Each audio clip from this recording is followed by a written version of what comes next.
Et l'Oscar est décerné à Danse avec les loups, Jim Wilson et Kevin Costner.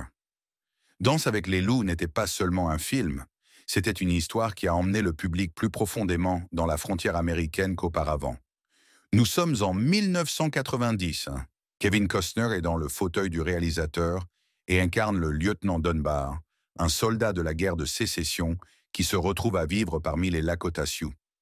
Mais au-delà du grand écran, Danse avec les loups avait une toute autre vie, pleine de secrets et de surprises en attente d'être révélés.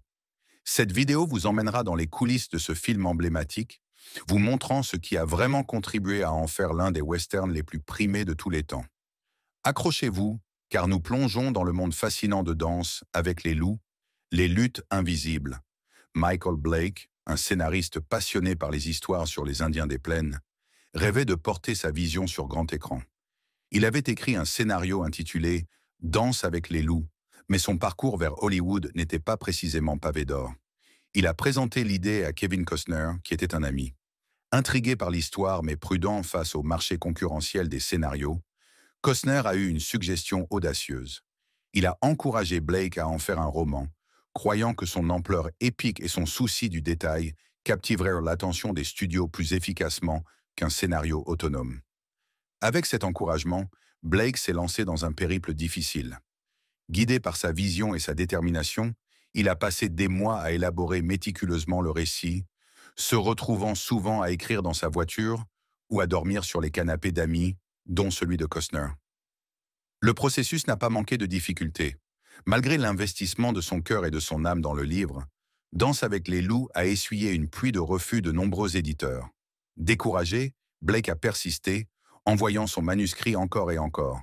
Finalement, après plus de 30 rejets, il a entrevu une lueur d'espoir lorsqu'une petite maison d'édition, Fawcett, a décidé de tenter sa chance avec son histoire. Cela a marqué un moment charnière, ouvrant la voie au roman de Blake pour atteindre un public plus large et préparer le terrain pour son adaptation cinématographique éventuelle dans le film primé que nous connaissons aujourd'hui. De la lutte au succès, Kevin Costner, toujours l'ami de soutien, voulait voir Michael Blake réussir. Avant que Danse avec les loups ne devienne un phénomène cinématographique, Costner a tenté d'aider Blake à percer dans l'industrie en lui organisant de nombreux entretiens dans divers studios. Malheureusement, chaque rencontre s'est transformée en désastre. Selon les récits ultérieurs de Costner, Blake, animé par la frustration et le désespoir, se disputait avec les représentants des studios, s'aliénant et sabotant toute opportunité potentielle. Malgré les frictions, Blake a continué à travailler sur Danse avec les loups, résidant avec Costner pendant qu'il écrivait. Il voulait désespérément les commentaires de Costner et le harcelait constamment pour qu'il lise le manuscrit inachevé. Costner, méfiant face à leurs récentes altercations, a constamment refusé et la présence de Blake est rapidement devenue une source de tension dans leur amitié. Finalement, Blake s'est senti indésirable et a déménagé en Arizona, survivant chichement avec 3,35 $ de l'heure en faisant la vaisselle dans un restaurant chinois. Dans un moment de désespoir, il s'est tourné vers Costner pour une aide financière. En dépit de leur relation, Costner a répondu avec compassion en envoyant à Blake un sac de couchage et un réchaud portable. Même dans des circonstances difficiles, la ténacité de Blake n'a pas été étouffée.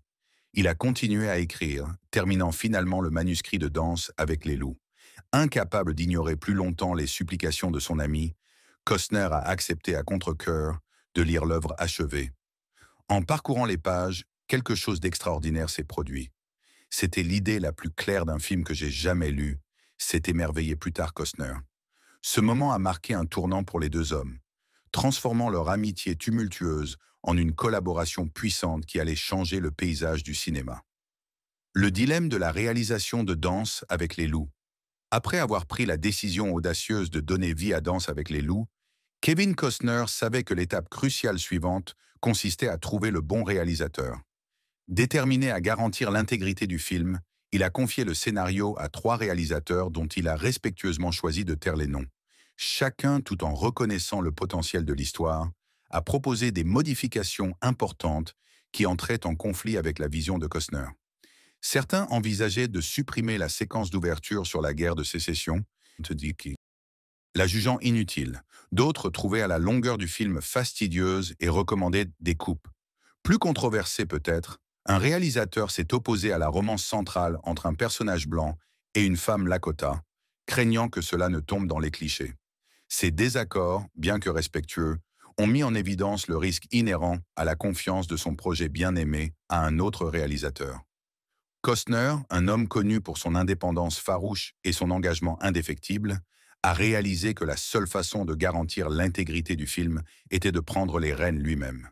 C'était une décision monumentale, un saut de foi de l'acteur au réalisateur, alimenté par sa profonde compréhension de l'histoire et sa foi en son impact potentiel.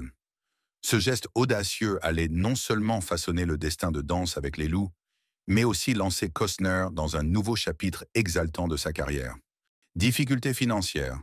Confronté à un mur de refus de la part des studios américains qui jugèrent le film trop risqué, Costner a refusé de laisser sa vision mourir. Déterminé à donner vie à Danse avec les loups, il s'est lancé dans une quête audacieuse de financement. Au lieu de se concentrer uniquement sur Hollywood, il a jeté son dévolu au-delà des frontières, recherchant le soutien d'investisseurs internationaux. Sa persévérance a porté ses fruits lorsqu'il a obtenu un investissement de départ crucial d'un petit groupe de financiers étrangers. Cependant, ce financement initial ne représentait qu'une fraction du budget estimé à 15 millions de dollars du film. Non découragé par les obstacles financiers, Costner a fait un acte de foi et a commencé à tourner avec les ressources limitées disponibles. La pression était immense, mais sa ferme conviction dans l'histoire a alimenté sa détermination. Heureusement, son pari a payé lorsqu'Orion Pictures, impressionné par les premières images, est intervenu. Ils ont accepté d'injecter 10 millions de dollars dans la production, offrant une bouée de sauvetage indispensable. Mais même avec la contribution d'Orion, les coûts du tournage dans les vastes étendues sauvages du Dakota du Sud et la reconstitution méticuleuse de la culture Lakota Sioux se sont avérés supérieurs au budget combiné. Au final, Danse avec les loups a dépassé le budget de 3 millions de dollars. Costner, à l'époque une étoile montante, avec un compte bancaire croissant grâce à ses succès dans des films comme Field of Dreams, s'est manifesté et a personnellement couvert le déficit. Ce sacrifice financier, un pari majeur pour un acteur pas encore établi en tant que réalisateur, a montré la profondeur de sa foi dans le mérite artistique du film et son potentiel pour redéfinir le genre western. La langue Lakota dans Danse avec les loups. La langue Lakota Sioux a résonné tout au long de Danse avec les loups, plus d'un quart du scénario nécessitant une traduction. Il s'agissait d'une dérogation audacieuse au western traditionnel, où les personnages amérindiens communiquaient généralement en anglais. Cependant, traduire le Lakota posait un défi de taille. Il était incroyablement difficile de trouver des personnes parlant couramment la langue sans parler des traducteurs compétents. C'est là qu'est intervenue Doris Ledercharge. À l'époque, elle était éducatrice à l'université Syntaglesc du Dakota du Sud, réputée pour son expertise en langue et culture Lakota. Lorsque le réalisateur Kevin Costner a entendu parler d'elle, il lui a immédiatement envoyé le scénario et, environ 3 semaines plus tard, il a reçu une traduction complète. C'était un exploit monumental, étant donné qu'elle n'avait même jamais rencontré un scénario de film auparavant. Reconnaissant la ressource inestimable que représentait Ledercharge, Costner ne s'est pas arrêté à la simple traduction. Il a invité Ledercharge non seulement à guider les acteurs dans leur prononciation et leur diction, mais aussi à jouer le rôle de Pretty Shield, l'épouse du guerrier Lakota Ten Bears. Initialement hésitante en raison de ses engagements d'enseignante, Ledercharge a été persuadée après que Costner ait contacté le président de l'université et obtenu un congé prolongé pour elle. La scène des bisons était réelle. Oubliez les astuces informatiques sophistiquées ou les cascades spéciales. L'incroyable ruée de bisons dans Danse avec les loups était entièrement réelle. Pas de magie du cinéma, juste 3500 bisons en colère, chargeant à travers les plaines. Mais filmer cela n'a pas été une promenade de santé. Chaque jour, ils n'avaient donc qu'une seule chance de capturer le chaos. Pourquoi? Ce n'étaient pas des animaux dressés qui attendaient le signal. Les palefreniers ont passé la moitié de la matinée à guider le troupeau en position. Et une fois que ces bêtes ont commencé à courir, elles ne se sont pas arrêtées avant des kilomètres. Le producteur Jim Wilson a décrit le processus à Entertainment Weekly, en disant qu'il commencerait à rassembler le troupeau à 5 heures du matin, en espérant qu'il serait prêt à courir à 11 heures. C'était toute une production. 8 jours, 20 palefreniers, un hélicoptère et 10 camionnettes équipées de caméras. Ils ont poursuivi le troupeau tonitruant à travers la prairie, en espérant obtenir la prise de vue parfaite des sabots martelant le sol et de la poussière tourbillonnant. Alors, la prochaine fois que vous regarderez cette scène, souvenez-vous que vous ne voyez pas une création informatique. Vous êtes témoin de la puissance impressionnante de la nature, capturée dans toute sa beauté brute et son pouvoir imprévisible. Et c'est sacrément impressionnant, même sans le chichi. Numéro 7. Les cascades intrépides de Kevin Costner dans Danse avec les loups. L'engagement de Kevin Costner envers Danse avec les loups allait au-delà de la réalisation et du jeu dans le film. Il s'est engagé à effectuer 95% de ses propres cascades, notamment à monter à cheval, à tirer, à se battre et même dans les scènes emblématiques de Danse avec les loups. Ce n'était pas une mince affaire. Les cascades étaient physiquement exigeantes et parfois risquées. L'engagement de Costner a mis l'équipe sur les nerfs, car elle s'inquiétait constamment pour sa sécurité. Mais Costner ne se laissait pas décourager. Il pensait que le fait d'effectuer ses propres cascades rendrait le film plus authentique et plongerait les spectateurs dans l'histoire. Eh bien, les choses sont devenues particulièrement délicates pendant la scène de la chasse au bison. Vous vous souvenez de cette partie où un groupe de cavaliers charge dans un troupeau de bisons? Eh bien, dans une prise, un autre cavalier a accidentellement coupé la route au cheval de Costner, l'envoyant voler. Tout le monde sur le plateau s'est figé, craignant le pire. Mais Costner, étant le soldat qu'il est, s'est simplement épousseté et monté sur le cheval de sa doublure et a terminé la scène comme si de rien n'était. Cet incident a mis en évidence à la fois l'engagement de Costner envers l'authenticité et sa résilience face au danger. Sa volonté de relever autant de défis physiques a ajouté une couche de réalisme au film qui n'aurait pas été possible autrement, et son prompt rétablissement, après la chute, a montré sa détermination à offrir la meilleure performance possible, même au milieu d'un chaos inattendu. Bien sûr, tout ne s'est pas déroulé comme prévu. Il y a certainement eu des moments où des cascadeurs sont intervenus pour les manœuvres les plus dangereuses.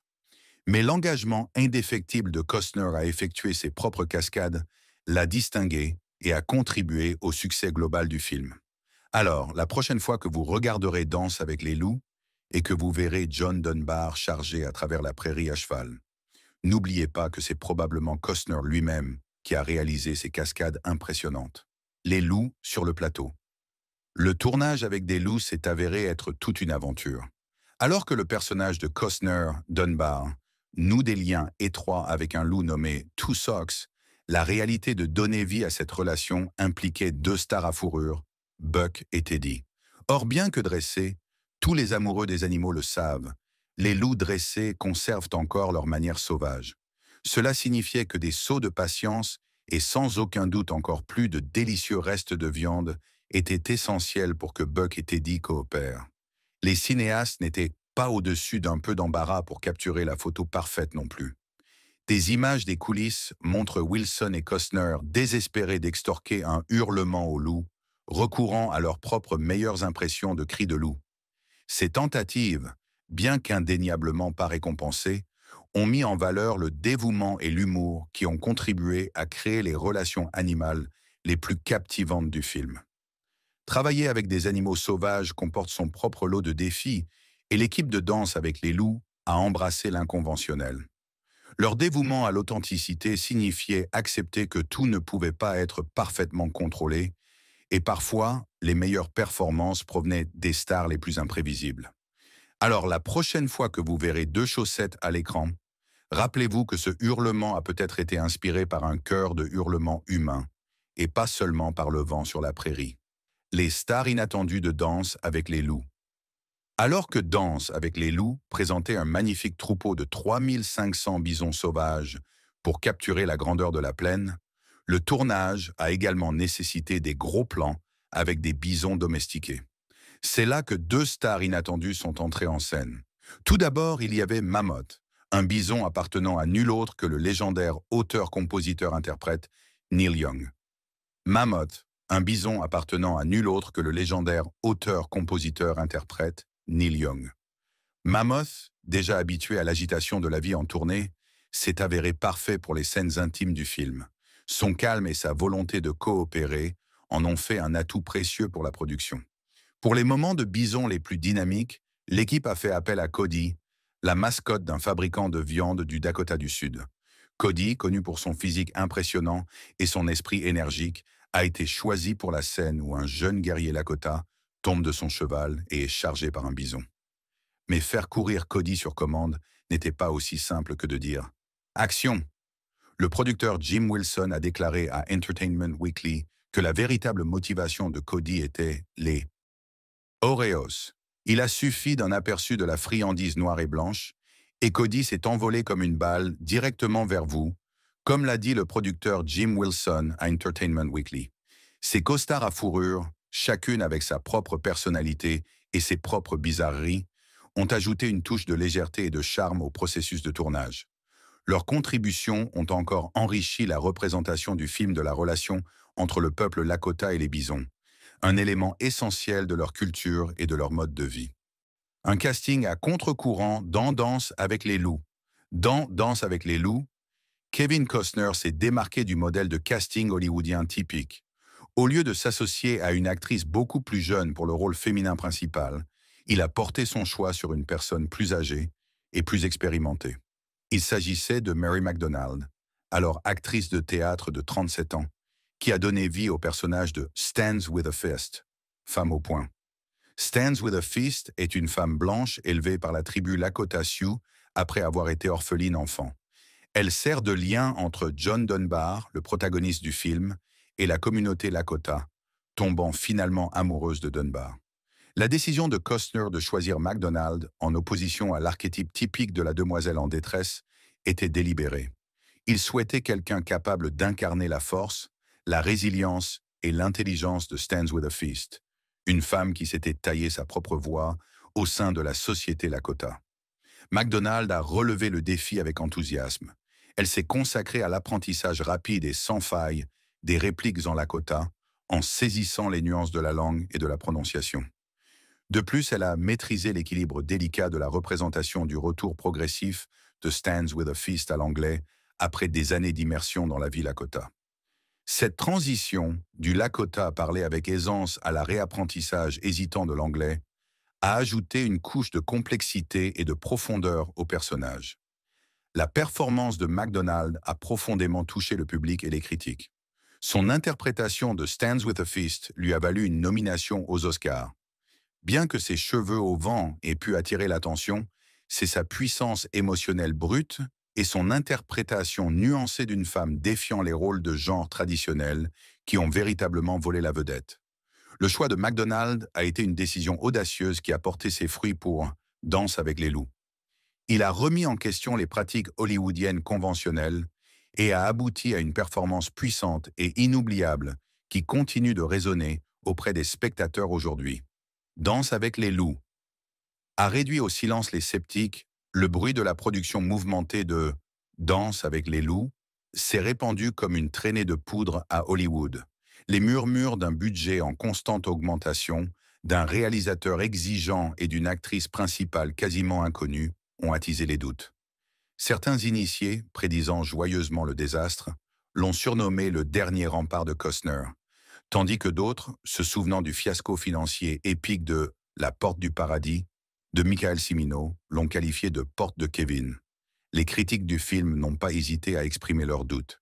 Ils se sont moqués de l'idée d'un western de 3 heures trouvant son public, ont raillé la décision de Costner de réaliser et d'interpréter le rôle principal, et ont remis en question la sagesse de se concentrer sur une perspective amérindienne dans un genre connu pour romantiser les cow-boys.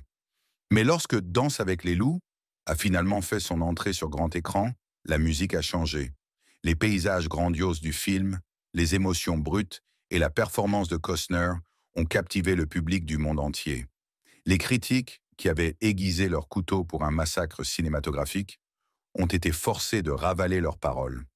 Au lieu de la bombe annoncée, Danse avec les loups est devenu un colosse du box-office, rapportant près de 425 millions de dollars. Il a balayé les Oscars de 1991, remportant 7 statuettes, dont celle du meilleur film et du meilleur réalisateur pour Costner. Le succès du film a non seulement réduit au silence les sceptiques, mais a également prouvé que les formules éprouvées d'Hollywood n'étaient pas le seul chemin vers le succès. Danse avec les loups a osé être différent, raconter une histoire qui défiait les attentes et touchait le public à un niveau plus profond. Et ce faisant, il est non seulement devenu un triomphe critique et commercial. Maintenant, c'est le moment du choix des abonnés d'aujourd'hui. Danse avec les loups n'a pas été qu'un succès au box-office. Il a réécrit tout le genre. Vous ne vous êtes jamais rendu compte de cela à propos de Danse avec les loups. Mais ce n'était pas votre film d'action typique. Il a osé montrer les Amérindiens, non pas comme des sauvages, mais comme une culture complexe et vibrante confrontée à un déplacement brutal. Le film a utilisé de véritables dialogues en Lakota, une première pour Hollywood, et présentait des paysages époustouflants qui capturaient l'esprit des Grandes Plaines. Mais la route vers la gloire n'a pas été facile. Les studios étaient hésitants face à un western sans cow-boy ni fusillade. Costner, une étoile montante, a misé gros sur la réalisation et l'interprétation, se donnant corps et âme au projet. Le pari a été gagnant. Danse avec les loups a raflé des récompenses, dont celle du meilleur film et du meilleur réalisateur pour Costner. Il a revitalisé le genre du western en inspirant une nouvelle vague de films qui ont exploré les complexités de l'histoire américaine et les relations entre les colons et les peuples autochtones. Alors, quels autres films, pensez-vous, ont repoussé les limites du genre? Continuons la conversation dans les commentaires. Le marketing stratégique et genré de Danse avec les loups. Une partie de la magie au box-office de Danse avec les loups résidait dans sa capacité à captiver à la fois les hommes et les femmes. En 1990, ce n'était pas la norme. Les studios réalisaient souvent des bandes annonces et des publicités universelles, mais pas Orion Pictures, le distributeur de Danse avec les loups. Ils ont fait un pas audacieux en créant des campagnes de marketing distinctes pour chaque genre. Pour les femmes, Orion s'est appuyé sur l'histoire d'amour tendre du film. La bande-annonce présentait des plans grandioses de John Dunbar de Costner et de Stands with a Fist de Mary McDonnell, se regardant dans les yeux sous le vaste ciel de la prairie. Pour les hommes, Orion a mis l'accent sur l'action. La bande-annonce mettait en valeur les talents de tireur de Dunbar et la séquence palpitante de la ruée des bisons du film. Cette stratégie intelligente a porté ses fruits. Danse avec les loups a attiré un public diversifié, devenant un succès critique et commercial massif. Il a remporté 7 Oscars, dont ceux du meilleur film et du meilleur réalisateur pour Costner. La campagne de marketing innovante d'Orion a prouvé que la compréhension de votre public cible et l'adaptation de votre message en conséquence peuvent être une recette pour l'or du box-office. Danse avec les loups est devenu un pionnier du marketing genré, ouvrant la voie aux studios pour répondre aux différents groupes démographiques dans les années à venir. Les montagnes russes d'Orion Pictures. Orion Pictures, le studio derrière des succès tels que Robocop et Platoon, a connu des difficultés à la fin des années 90. Une série d'échecs a fait chuter leurs actions de 50% et les a laissés avec une dette massive de 500 millions de dollars.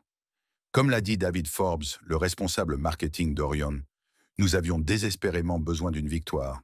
Puis est arrivé Danse avec les loups. Ce western épique a déferlé sur les salles, captivant le public et les critiques. Il a remporté pas moins de 7 Oscars, dont ceux du meilleur film et du meilleur réalisateur pour Kevin Costner. Mais même ce succès incroyable n'a pas suffi à sauver Orion. L'année suivante, Orion a sorti un autre film puissant, le thriller glaçant Le silence des agneaux. Mais les dégâts financiers étaient trop importants. En 1991, Orion a déposé le bilan. Pendant un certain temps, il a semblé que le rideau était tombé sur l'histoire d'Orion. Mais Hollywood a une façon de réécrire les récits. En 1996, Orion a été racheté par MGM et en 2014, le logo emblématique est réapparu sur grand écran une fois de plus, ornant le film d'horreur The Town That Dreaded Sundown. Aujourd'hui, Orion fait toujours partie de la famille MGM, fonctionnant comme un label plus petit axé sur la sortie de films d'auteur et de projets à budget plus modeste. Si son âge d'or de production de blockbusters majeurs est peut-être révolu, l'héritage d'Orion perdure à travers sa bibliothèque de classiques bien-aimés et son rappel que même dans le monde impitoyable d'Hollywood, une seconde chance est parfois possible. Le parcours de Kevin Costner du réalisateur aux membres de la tribu Sioux. Bien que le film Danse avec les loups ait reçu certaines critiques pour ses inexactitudes historiques, de nombreux membres de la tribu Sioux ont finalement été satisfaits de sa représentation de leur culture. Contrairement à de nombreux westerns précédents qui se concentraient sur la violence et les conflits, Danse avec les loups dépeignait la vie quotidienne du peuple Sioux, mettant en valeur leurs coutumes, leurs traditions et les liens familiaux. Cela a profondément résonné auprès de la tribu, qui a senti que leur humanité et leur dignité étaient enfin représentées à l'écran. En signe de leur appréciation, la tribu Sioux a accordé à Kevin Costner, le réalisateur et l'acteur principal du film, l'honneur d'être membre officiel. Ce fut un geste rare et significatif, signifiant leur acceptation et leur respect pour les efforts de Costner pour représenter leur culture de manière authentique. La cérémonie comprenait l'attache d'une plume d'aigle dans ses cheveux, symbole de sagesse et de courage, et la remise d'une couverture tissée à la main, représentation de la communauté et de la famille. Cependant, la relation entre Costner et les Sioux est devenue plus compliquée quelques années plus tard. En 1992, Costner a acheté plusieurs centaines d'acres de terre dans les Black Hills du Dakota du Sud. Cette région est considérée comme sacrée par les Sioux, car elle revêt une importance spirituelle et culturelle importante. L'intention de Costner était de construire un complexe hôtelier sur ce terrain, un projet auquel de nombreux membres de la tribu se sont fortement opposés. Le développement du complexe a rencontré de nombreux défis, notamment des obstacles juridiques et des protestations de la communauté Sioux. En fin de compte, Costner a abandonné le projet en 2013, reconnaissant les préoccupations soulevées par la tribu et les difficultés de construire sur une terre sacrée. L'épisode du Black Hills Resort Project a mis en évidence la relation complexe et parfois délicate entre Hollywood et les communautés amérindiennes.